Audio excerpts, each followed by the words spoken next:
Semua guru, semua guru belajar bergerak. Semua murid, semua guru.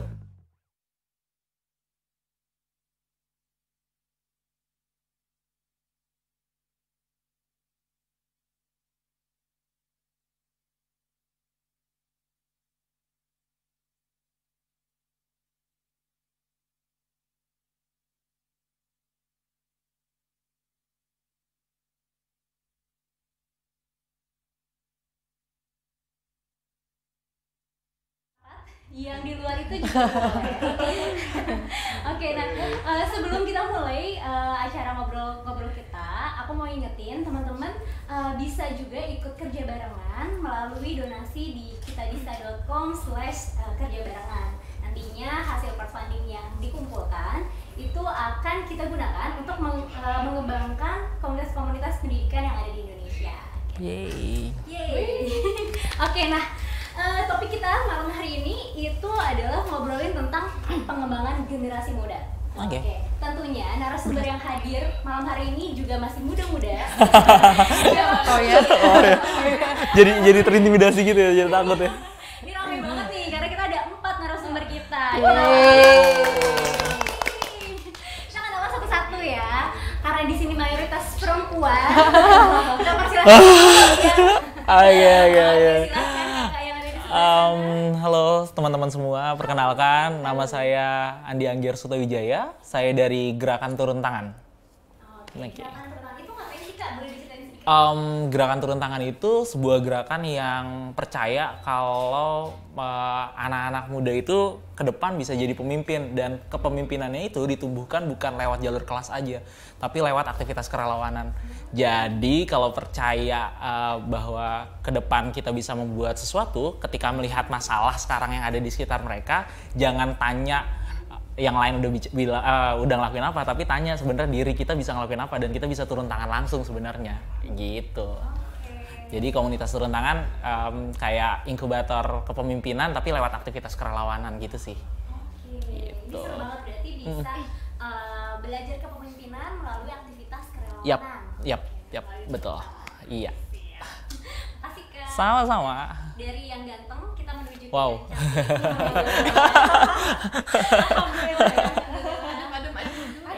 Aduh, ya ampun. Oke. Kak, boleh diceritain nggak Kak kenalan sama teman-teman yang ada di rumah?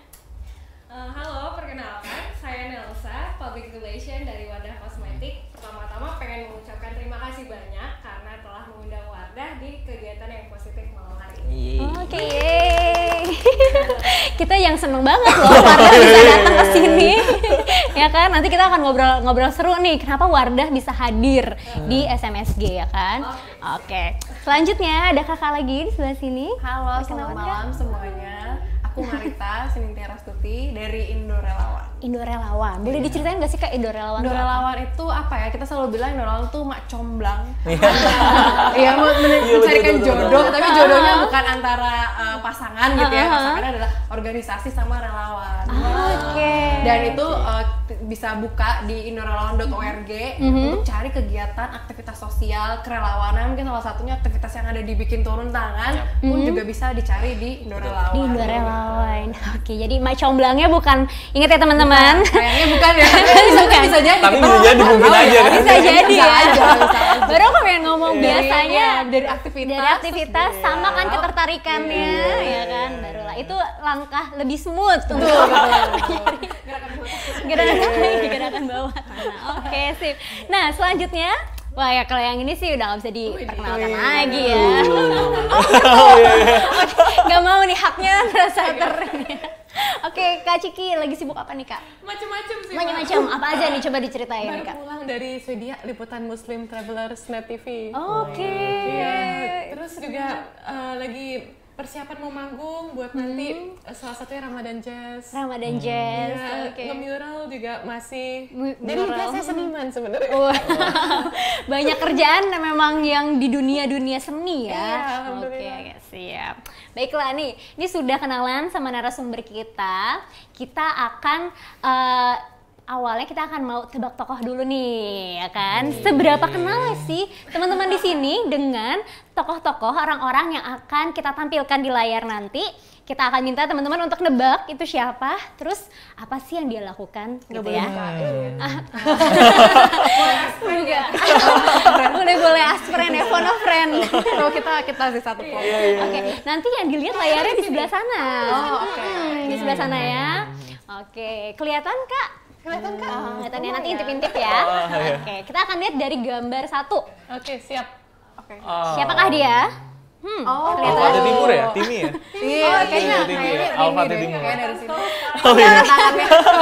Timi. Timi ya. Oke, benar. 10 poin untuk Kak Ciki. Oh iya. Rame-rame yang tapi kan yang awal Kak Ciki. Gitu. Oke, jadi yang pertama adalah Timi gitu. Soalnya baru pakai kita bisa. Oh, baru pakai. Oh iya. Dia langsung inget ya. Oh, Timi dan kita bisa emang apa sih hubungannya? Timi itu yang salah satu founder kita bisa. Oke, Dan benar. Kita bisa itu portal yang sangat amat helpful buat menggalang dana. Oke, iya benar. Timi ini karena udah akrab kali ya manggilnya Timi, tapi nama lengkapnya adalah Al-Fatih Timur. Al-Fatih Timur.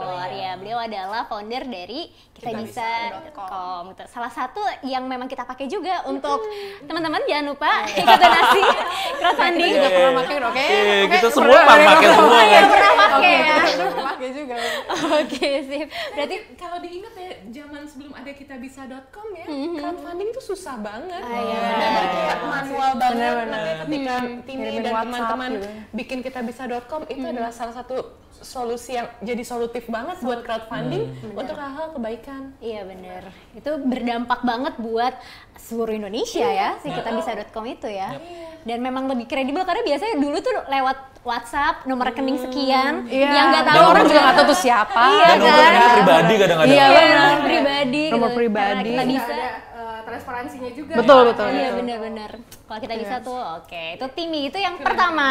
Oke. Nah, dan tau nggak Timi ini usianya? Aduh. Yang aku tahu di bawah 30 sih. Di bawah Aku 30. tahu ya. Aku nggak Iya, tahu ya kalau ternyata dia udah ternyata lebih tua.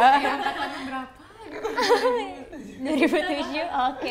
Ya yang jelas Timi, iya benar. Masih muda banget dan pintar gitu.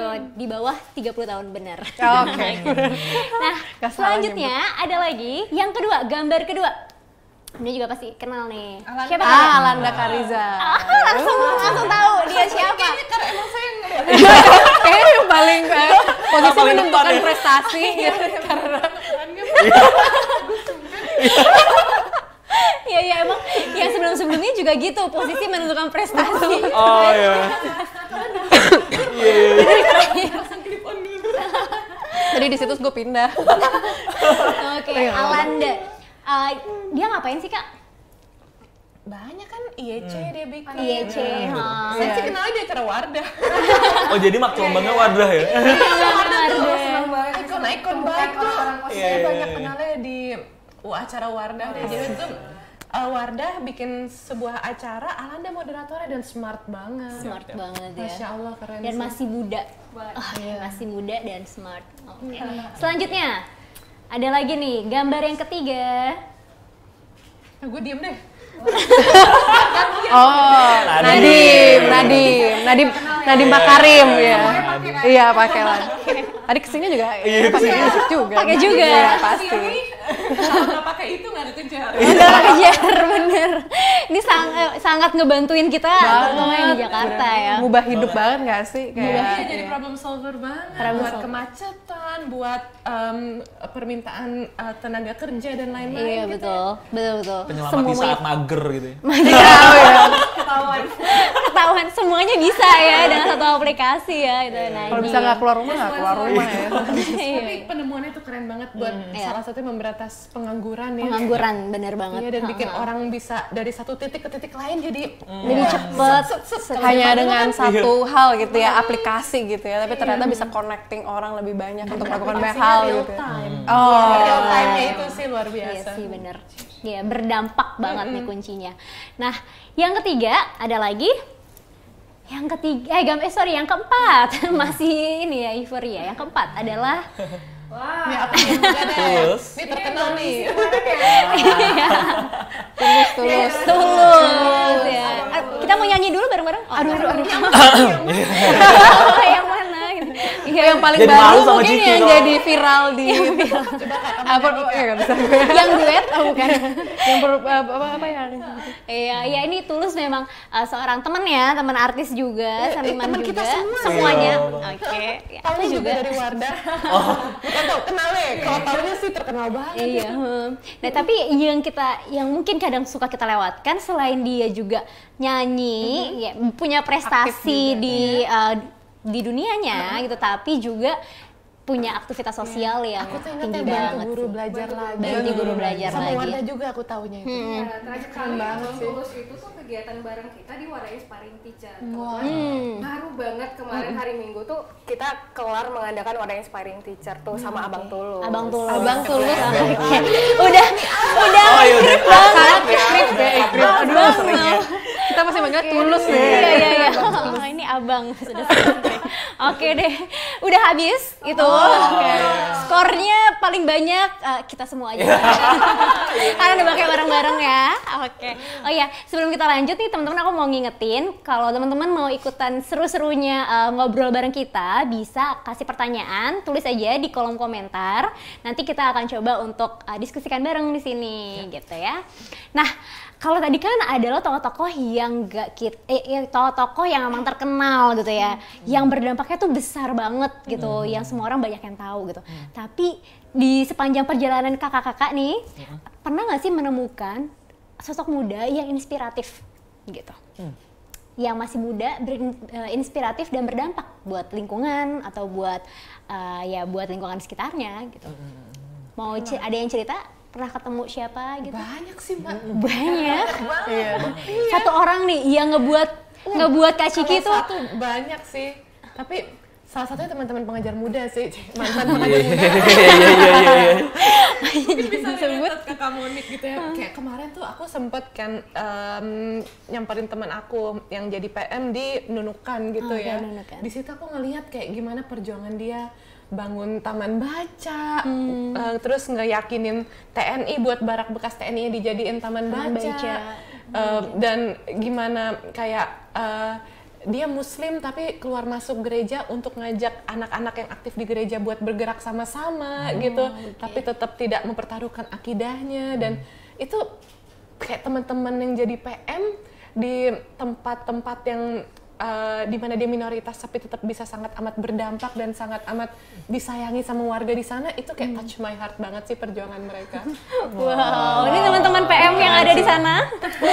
Kalian menginspirasi. Iya, bahkan kayak ada satu teman aku, dia reporter Net TV ya, abis waktu itu liputan sama aku, terus daftar jadi PM sekarang juga di Nunukan di Desa Semunat gitu.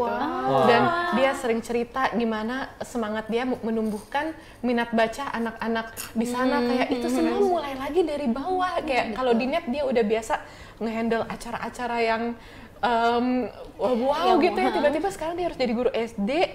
Dan perjuangannya sesimpel numbuhin minat baca anak-anak di sana dan ngajakin orang tua muridnya untuk bisa gerak bareng.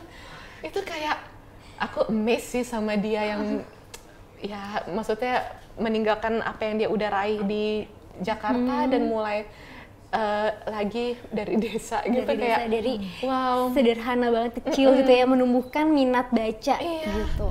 Banyak, itu kayak salah satu contoh kecilnya, tapi banyak banget sih anak-anak muda yang berdampak yang mungkin kalayak banyak belum tahu, tapi itu nyata banget. Itu ada di dunia nyata, mungkin belum ada di dunia maya, cuman ya nyata-nyata di dunia nyata lebih touch my heart buat saya. Teman-teman mau men-touch hatinya Ciki, bisa melakukan aksi minat baca di RT-nya mungkin ya, di RT dari yang deket-deket dulu gitu ya. Oke, thank you Kak. Kalau Kak boleh cerita nggak Kak? Siapa? Sama sih sebenarnya tuh banyak banget ya. Salah satu keuntungannya kerja di Indo Relawan adalah kita tuh bisa ketemu orang yang kayak gitu setiap hari gitu ya. Dan dengan maksudnya benar-benar mulai dari yang tadi RT gitu ya mungkin atau mungkin cuman mulai dari sekitaran rumahnya doang sampai ke tahu-tahu dia punya ratusan relawan atau bisa ngadain kegiatan di berbagai kota. Itu banyak banget sih. Kadang aku juga suka bingung ya. Kadang orang lihat katanya anak muda tuh apatis lah atau generasi milenial, generasi Z itu kayak apatis. Tergantung circle nggak sih? Iya benar. Circle kita tuh alhamdulillah kayak circle super positif kalau Ya mungkin ada sih ya yang agak-agak apatis juga kali ya. Iya, tapi biasanya yang apatis tuh dia tidak akan memilih untuk menjadi relawan. Benar. Karena kalau orang yang mau bekerja sebagai relawan, pertama dia harus siap silaturahmi, terjun langsung dan bebas kepentingan dan lain-lain. Itu menurut aku salah satu seleksi alam dan seleksi orang-orang yang emang gimana ya, vibe-nya tuh kurang lebih serupa. Iya, Panggilan hati ya. Iya, kalau Panggilan apatis hati, biasanya benar sih. iya money oriented aja nggak jadi relawan. Iya benar-benar. Dan mereka tuh masih mahasiswa, mungkin orang biasa aja dan datang dari keluarga yang biasa aja juga gitu kan. Tapi dedikasinya mereka terhadap melakukan sesuatu positif ya, maksudnya dalam hal ini jadi relawan itu luar biasa banget gitu. Karena aku aja juga kayak gue lagi gitu-gitu banget ya, tapi yang lain kayak wow, itu selalu terinspirasi setiap hari gitu ya, ngeliat orang-orang yang kayak gitu dan apalagi dengan dunia digital kayak sekarang makin mudah banget kan untuk ngajakin orang gitu, misalnya untuk jadi relawan, untuk sharing ceritanya, untuk sharing kalau misalnya ada tempat yang dibutuh dibantu gitu. Jadi kayak dan orang-orang itu tuh banyak banget dan mudah-mudahan makin banyak sih yang terinspirasi. Iya, itu tuh kayak ini nggak sih, kayak bisa menular gitu nggak sih? Iya, Dari satu banget sih, menular. Menular dan ketagihan. Iya, benar Booster banget sih, energi booster banget ketemu orang-orang yang kayak gitu sih. Kalau Kak Nelsa, Wah, ada nggak nih? banyak banget karena alhamdulillah ini kerja di Wardah di bawah naungan PT Paragon Teknologi and Innovation. Kita tuh diberikan wadah untuk anak-anak muda untuk berpartisipasi di kegiatan sosial-sosial gini, dan Wardah mewadahi itu semua melalui payung CSR-nya di Wadah Inspiring Movement. Nah, jadi semangat yang pengen dibawa di Wadah Inspiring Movement atau payung CSR dari Wardah itu adalah membawa sebanyak mungkin lapisan masyarakat, baik itu dari manapun lah, dan kebanyakan itu adalah anak-anak muda, untuk ayo kita sama-sama melakukan perbuatan baik, hal-hal positif untuk perubahan di Indonesia. Dan salah satu bagian dari Wadah Inspiring Movement atau pilarnya itu pendidikan. Dan kita juga pernah kerja sama dengan Indo Relawan di Doing Good Challenge sebelumnya, 2 tahun sebelumnya. Itu tuh adalah challenge yang kita create untuk anak-anak muda. Kebetulan waktu itu mahasiswa ya Kak ya. Jadi di bawah Wadah Inspiring Movement kita mengadakan challenge untuk anak-anak muda yang memiliki keresahan terhadap lingkungan di sekitar dia, meliputi 4 pilar CSR-nya Wardah itu. Dan kita di situ daripada kita menyalahkan orang-orang lain, lebih baik kita langsung turun tangan ya, turun tangan. Ini bridging-nya bagus nih ya. Kita kalau kita nggak bisa menyelesaikan masalah itu, setidaknya kita bisa mengurangi masalah tersebut dengan ide-ide yang kita buat ini kan. Nah, itulah melalui Doing Good Challenge ini kita memberikan wadah untuk anak-anak muda di Dan Indonesia. sebenarnya lumayan jarang ya bentuk kompetisi Iya. buat aksi sosial. Iya benar. Kompetisi aksi, tadi aku baru pengen ngomong gitu ya. Ini kompetisinya, kompetisi berbuat baik atau apa gitu ya, ini beda lagi. Oke. Nanti tahan dulu Kak. Nanti karena kita pengen tahu juga nih, karena memang korporasi gitu. Kita pengen tahu banget nih kenapa sih Wardah dan apa aja sih yang Wardah lakukan gitu kan ya. Kita tahan dulu ya Kak. Kita ke turun tangan dulu nih kan. Turun tangan. Ayo Kak, ada nggak? Ini dari tadi ini masih belum menyebutkan nama tokoh. Bisa menyebutkan nggak nama tokoh? Jadi harus. Kalau nama tokoh agak sulit sih karena banyak. Tapi ada satu anak muda, nggak tahu umurnya udah lewat 35 atau enggak ya. Tapi dia tuh inspiratif banget. Namanya Bang Ricky Elson. Ricky Elson, dia yang sekarang bikin dari Jepang balik ke sebuah desa untuk bikin pemberdayaan di sana dan bikin desa itu mandiri karena pembangkit listrik tenaga angin, dan dia bikin mobil listrik pertama di Indonesia. Wow. Dan dia memilih untuk untuk tinggal di pedesaan, hari-harinya melihara kambing, melihara sapi, pemberdayaan petani di sana dan menurutku beliau inspiratif banget sih. Di tengah banyak anak muda yang ketika disodorkan pilihan untuk hidup nyaman di kota besar atau di negara besar, dia memilih untuk pulang ke negaranya dan memilih untuk tinggal di pedesaan yang hidup sehariannya sama petani, ya biasa aja gitu dan betul-betul inspiratif sih. Dan aku kebetulan juga udah jalan ke banyak tempat dan nemu banyak banget anak-anak muda yang serupa gitu-gitu. Anak-anak muda yang kemudian kayaknya jauh deh dari gambaran orang yang kayaknya negatif tentang anak muda sekarang. Cuma memang mungkin dia luput aja dari sorot kamera kayak sekarang gitu, atau misalnya mereka memilih untuk ya udah kerja dalam diam aja tanpa ngoro-ngoro di sosial media. Jadi kayaknya banyak banget yang inspiratif, banyak banget anak muda yang ketika ngelihat masalah tuh nggak hanya sekedar nyinyir atau urun angan, tapi turun tangan. Bagus loh, masukin quotes-nya loh. Mantap, halus. Oke, ini dari tadi ya benang merahnya adalah banyak banget sampai nggak bisa disebutkan gitu ya namanya gitu kan ya. Oke teman-teman, mau jadi bagian yang nggak bisa disebutkan itu? Saatnya turun tangan loh. Jadi bagian kayak built-in ya. Oke, teman-teman ini tadi kita harus ini dulu nih, ada pertanyaan soalnya dari Safira. Untuk Kak Marieta dan Kak Andi.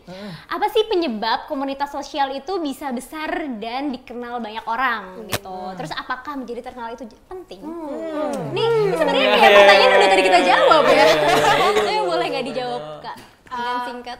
Apakah terkenal itu penting ya? Jadi sebenarnya komunitas sosial emang ada yang bisa dibilang besar, mungkin terkenal kali ya, dalam artian mungkin basis database-nya besar, basis database relawannya, atau juga basis dari followers di sosial medianya besar gitu. Mungkin itu yang pada akhirnya disebut bahwa organisasi ini populer kali ya, atau terkenal gitu, dan jadinya dia besar gitu karena dia punya database yang besar. Kalau bagaimana supaya mereka menjadi terkenal ataupun jadi besar gitu ya, tentunya balik lagi sih ke ininya masing-masing ya, organisasi gitu kan, karena karena menurut aku menjawab yang terakhir, menjadi terkenal tuh penting atau enggak sih menurut aku. Karena banyak sebenarnya yang kita lihat, yang kita tahu besar itu tuh hanya apa sih ujung dari gunung es gitu loh, dari yang banyak banget sebenarnya dikerjain di daerah yang kita tahu mungkin di Jakarta atau di Jabodetabek, kita nggak tahu di daerah yang namanya daerah apa misalnya terpencil banget, yang ada sinyal, yang masih ada bintang-bintangnya itulah gitu ya, yang ada polusinya itu, atau daerah yang I don't know, mungkin Bekasi atau apa, banyak banget gitu sebenarnya yang dikerjain. Jadi terkenal, jadi organisasi tuh nggak harus terkenal. Mungkin ada ya tentu ada keuntungannya jadi terkenal dan ada keuntungannya tidak jadi terkenal juga. Jadi sama-sama ini sih antara keduanya. Karena pada akhirnya sih sebenarnya apa yang dikerjain sih gitu, dan dampaknya apa sih gitu. Kalau aku merasa terkenal itu jangan dijadikan tujuan sebenarnya, tapi fokus aja dengan apa yang bisa kita kerjakan, permasalahan apa yang bisa kita selesaikan, dan seberapa luas nantinya permasalahan itu bisa diselesaikan bareng-bareng gitu. Aku ngerasa malah hampir semua mungkin komunitas-komunitas yang terkenal memulainya itu bukan dengan tujuan pengen terkenal, tapi tujuannya memang pengen menyelesaikan masalah. Terlepas dari terkenal atau enggak, orang akan lihat ketika apa yang dikerjakan itu memang keren dan punya dampak, otomatis orang akan ngelirik gitu. Jadi bukan soal nek kita ngeliat kita bikin ini karena kita pengen terkenal nih. Ya kayaknya agak susah ya kalau selalu memikirkan kegiatan dengan algoritmanya Facebook gitu atau algoritmanya Instagram. Susah banget ya. Susah banget ya. Ribet banget, mending fokus aja dengan permasalahan apa yang ditemuin dan kita bisa nyelesain permasalahan itu dengan cara apa gitu. Dari lingkungan sekitar kita, kemudian ngajakin orang dan yang lain-lain. Bener kata Kak Rita tadi, di ujungnya mungkin ada aspek yang namanya menginspirasi supaya apa, sebenarnya bukan pengen terkenal karena kita terkenal gitu, jadi terkenal, tapi pengen orang lain mereplikasi kebaikan yang sudah kita lakukan sehingga itu bisa dilakukan di banyak tempat, dampaknya jadi lebih meluas gitu. Jadi mungkin kalaupun terkenal, niatnya juga jangan pengen narsis, tapi pengen apa yang sudah dilakukan baik di sini bisa ditiru di banyak tempat sehingga problem-problem yang sama di banyak tempat bisa diselesaikan juga. Gitu sih. Ya benar, setuju sih. Itu tuh memang terkenalnya itu adalah dampak dari apa yang kita lakukan tadi iya, ya. betul. Oke, sip. Nah, selanjutnya nih, ini pertanyaan yang tadi disimpan untuk Kakak Nelsa nih. Sebenarnya karena menarik banget. Wadah itu kan kita tahu memang punya perhatian yang khusus gitu ya di dunia pendidikan gitu. Tadi sebenarnya banyak ya di bidang CSR, cuma salah satunya tuh pendidikan, dan banyak banget yang sudah dibantu. Tadi Indo Relawan juga, SMSG sendiri pun juga dibantu sama Wardah gitu. Nah, sebenarnya apa aja sih Kak yang wadah yang disiapkan oleh Wardah itu untuk pengembangan anak-anak muda? Boleh diceritain nggak? Kita punya satu platform, satu media yang bisa digunakan oleh anak-anak muda, yaitu Wadah Inspiring Movement. Itu ada microsite atau website-nya tersendiri, itu nanti bisa cek di wardahbeauty.com/inspiring-movement. Jadi di sana teman-teman bisa ngelihat apa aja sih pilar-pilar dari CSR Wardah, dan di situ bukan hanya bisa melihat tapi juga bisa berpartisipasi, karena kita kuncinya tadi balik lagi adalah partisipasi secara aktif. Jadi apa sih yang bisa dilakukan oleh anak-anak muda?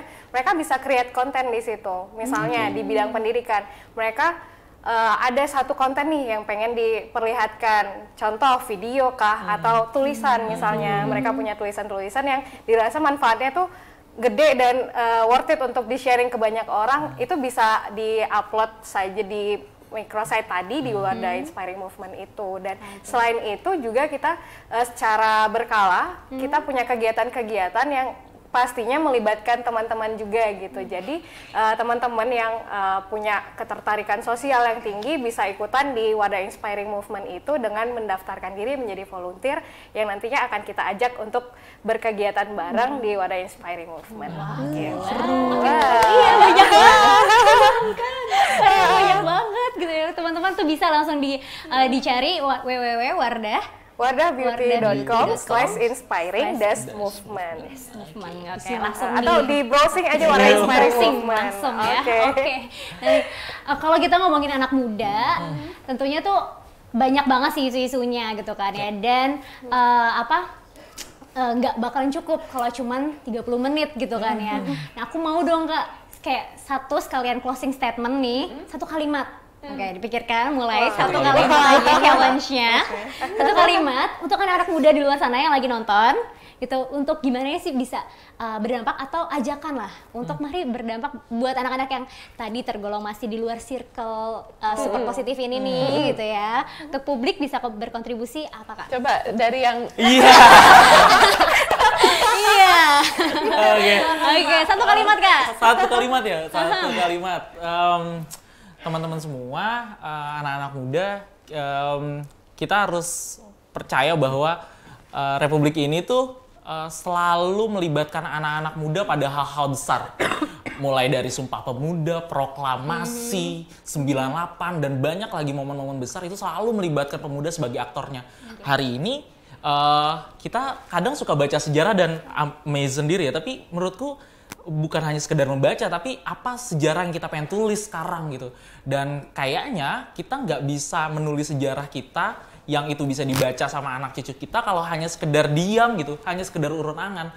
Tapi kayaknya kita bisa menulis sejarah itu dengan masuk dan melihat, menyelesaikan permasalahan-permasalahan kecil yang ada di sekitar kita, dan jangan takut untuk turun tangan gitu. Karena saya selalu percaya bahwa orang baik akan dipertemukan dengan orang baik juga melalui aktivitas baik, dan itu insya Allah punya dampak baik gitu. Jadi kebaikan itu yang tadi kita di awal menular dan membuat ketagihan gitu. Jadi jangan takut untuk turun tangan. Oke, sip. Ini paragraf. Paragraf nih. nggak nafas sih memang nggak nafas. Jadi patokannya nafas ya, jeda. Nggak satu kalimat. Oh ya, satu nafas ya, maaf. Oke Kak. Iya. Oke. Kak Nelsa, challenge-nya tetap sama, satu kalimat Kak, bisa nggak? Harus satu nafas juga Kak. Jadi untuk anak-anak muda di luar sana yang harus ditumbuhkan adalah simpati dulu nih pertama kali. Simpati, dengan adanya simpati kita bisa merasakan penderitaan orang lain, dan kemudian pelan-pelan kita tumbuhkan empati agar kita bisa menempatkan diri kita di posisi orang lain, dan dari situlah akan muncul keinginan untuk kita berbuat baik, menebar kebaikan untuk masyarakat di sekitar. Karena kalau bukan kita, siapa lagi yang akan membantu orang-orang di sekitar kita? Karena kita yang memiliki empati, nggak ada salahnya kita yang ambil peran untuk menjadi orang yang positif untuk lingkungan sekitar kita. Oke, sip. Satu nafas juga. Oke, Kak Marieta boleh cepet Kak? Berarti oke. Singkat, Kak. Kalau dari aku sih cepet ya. Kalau dari aku sih, kalau dari Nora Lawan intinya kita punya tagline namanya ubah niat baik jadi aksi baik. Jadi itu sesimpel bahwa jangan cuma berhenti di niat aja nih gitu. Ayo dong lakuin sesuatu Aksi. beraksi baik. Oke. Bikin itu semuanya. Betul. Bukan omongan aja. Jangan berhenti di niat. Jangan berhenti di Di niat. niat. Oke, thank you Kak. Kak Ciki terakhir Kak. Sebenarnya gue tuh selalu berharap kayak volunteering itu bisa jadi lifestyle. Lifestyle anak zaman sekarang. Kalau dirangkum ya, itu semua kalau jadi lifestyle itu bisa apa ya? Bisa lebih banyak menebar kebaikan gitu. Oke, ini seru banget sih, keren banget sih, lifestyle. Bukan cuma diet dijadikan lifestyle, Jangan juga berbuat baik ya. dan kayak aku berharap sih semoga anak muda, nggak harus muda sih, pokoknya yang zaman sekarang ya, jangan terlalu banyak hidup di dunia maya. Karena gue cukup sedih ngeliat dunia maya ketika semua orang kayak berlomba-lomba pengen terlihat, tapi sangat minim melihat kondisi di dunia nyata. Jadi orang yang terlalu banyak di dunia maya tuh juga sangat mudah untuk digoreng-goreng gitu. Jadi lebih baik kita Lihat nyata. hidup di dunia nyata dengan aksi nyata. Seperti yang kakak-kakak semua tadi bilang. Oke, wis mantap banget sih, keren-keren banget kan teman-teman para narasumber kita kali ini. Oke, Kak, terima kasih kehadirannya Kak Ciki, Kak Marieta, Kak Nelsha, dan juga Kak Angger. Gitu, nanti kita ketemu lagi dan lanjutin obrolan kita kapan-kapan. Oke, teman-teman, terima kasih yang juga udah nonton. Jangan lupa tonton terus Ngobrol Publik, besok masih ada pukul 12 siang, juga bentar, saya nyetek dulu, biar nggak salah, jam 4:30, jam 6:30, dan jam 8 malam gitu. Tentunya dengan isu-isu yang juga seru dan asik gitu ya. Nah, jangan lupa juga kalau misalnya mau ikutan kerja barengan, ikutan donasi di kitabisa.com/kerjabarengan gitu. Karena uang yang teman-teman kumpulkan itu akan kita gunakan untuk mengembangkan komunitas-komunitas pendidikan yang ada di Indonesia gitu. Satu info lagi. Tadi openingnya ada muka Timi ya. Karena didukung ya. Sponsor. Enggak. Iya, stop ya. Enggak, satu lagi infonya pentingnya, jangan lupa untuk datang ke acara kita karena bukan cuma online, kita akan ada acara offline pada tanggal 2 Mei nanti. Oke. Tempatnya di mana? Saksikan terus, pantengin terus media sosialnya semua murid, semua guru karena segala informasinya bisa teman-teman temukan di sana. Oke, baiklah, saya Monica, saya pamit. Dadah. Kita bisa bersama mengubah dunia.